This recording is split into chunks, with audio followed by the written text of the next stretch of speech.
Hello everyone and welcome back to another Figurehead Reviews video, and today we are going to be taking a look at the Marvel Legends Avengers Infinity War MCU Thanos Build-A-Figure Wave Songbird. Here we have Songbird in the front window box displayed. On the side we get some artwork of Songbird, same thing on that side. On the top we have the Avengers logo. On the back we get a product shot as well as all the other figures needed in this wave to complete the Thanos Build-A-Figure.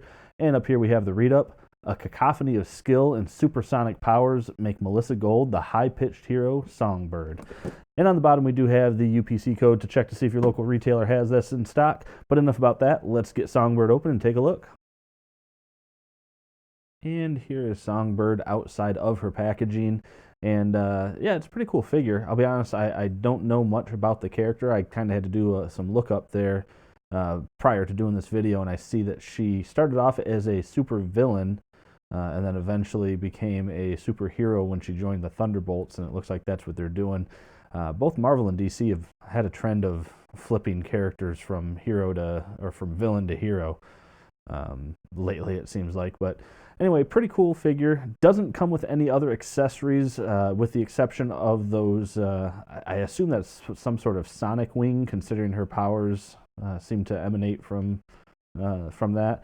But she does also come with the Thanos arm, which we'll look at that once we actually put Thanos together. But enough about that. Let's go ahead and get a closer look here on the figure, and we'll take a closer look at those wings as well. So real quick, getting a better look here at the wing thing here. Pretty straightforward. Not really a whole lot to it. It looks very pink right now. If I turn the lights down, that's much closer to the actual color that you're going to get. It's a much darker purple tone. And yeah, it's got a little peg there that ports into her back up there. One thing I noticed, you do have to go under the hair to port it in. And then her hair is going to be on the outside of it. You can't do it over because the hair blocks that. But yeah, I mean, it's a cool little effect. I've seen a lot of people using this for the Dark Phoenix effect, and I suppose it would work for that if you repainted it. I feel this purple color I don't think works for it. But let's go ahead and get a better look at Songbird.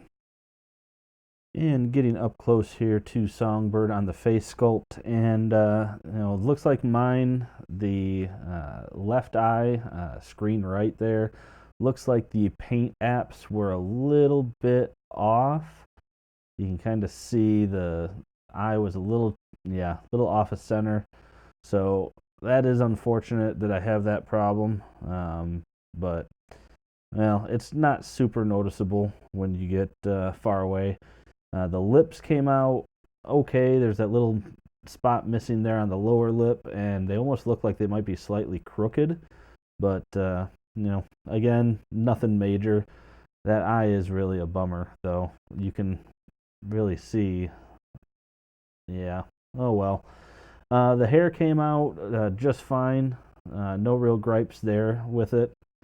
And you got the white in the back there, and then the purple in the front. So going down, looking at the rest of the figure, she's got these shoulder pads here that are loose. They're not glued on or anything, and those came out fine. Looking at some of the line work around there, looks pretty clean. Back, there's really nothing to it. You got some flashing there from the mold on both of the arms, but again, nothing terrible.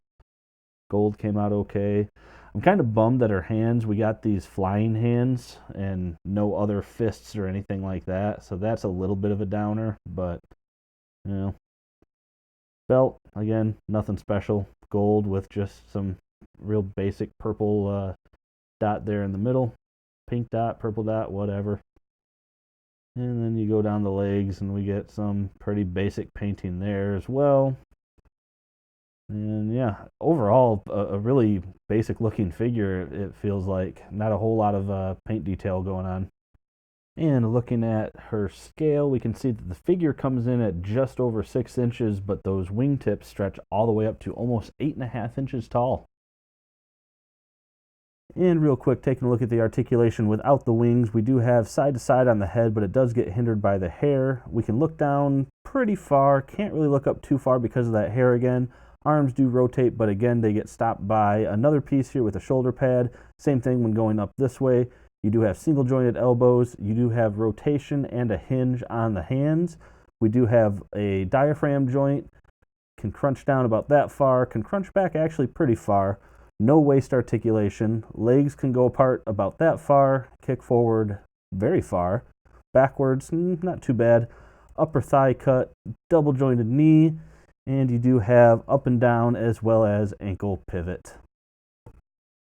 And here is Songbird next to some other female figures that we have here, and she's actually got the same body sculpt as the Invisible Woman. You can see even the peg hole in the back there that she plugs in her effect. And then, of course, we do have the teenage body mold there with Spider-Gwen. So you can see the size difference there between the adult and the teenage body mold. And here is Songbird next to the other figures that I've already reviewed in this wave. You have Taskmaster, the Iron Spider, King Cobra, and Captain America. And that about does it for this review. And, overall, yeah, not impressed with this figure. There's a lot of limitations for the articulation due to those shoulder pads, the hair sculpt, the back piece, and the fact that we only get these karate chop hands, which means, it's meant to get some flying poses, but really, because of the articulation, the best you can get is some hovering poses like I had there in the initial shot. So the articulation is limiting. The effect is cool. I think the effect would have been better used if they did actually make the Dark Phoenix version with that Dark Phoenix figure. I think that would have been cool. It's not quite fiery enough, in my opinion, to be a good Dark Phoenix accessory, but that's just my opinion. But overall, again, the figure, I could have done without it. It's great to have the character, however, the articulation is just so limiting that the best you're going to get is those hovering poses and maybe a couple of vanilla stances. So it's kind of a letdown. But anyway, guys, let me know what you think of this figure. Let me know what you think of the review. Go ahead and leave a comment down below. Make sure to hit that like button if you did like the video. Make sure to hit subscribe for more videos coming your way. All I have left is Proxima Midnight, and then it'll be on to the Thanos Build-A-Figure. I will at some point do the Iron Man. I've just been holding out simply because that Iron Man figure, it's just another Iron Man figure, and it doesn't come with a Build-A-Figure piece, so I'll get around to that eventually. But anyway, guys, thanks for watching the video. Hope you come back again, check out some more stuff, and have a great day.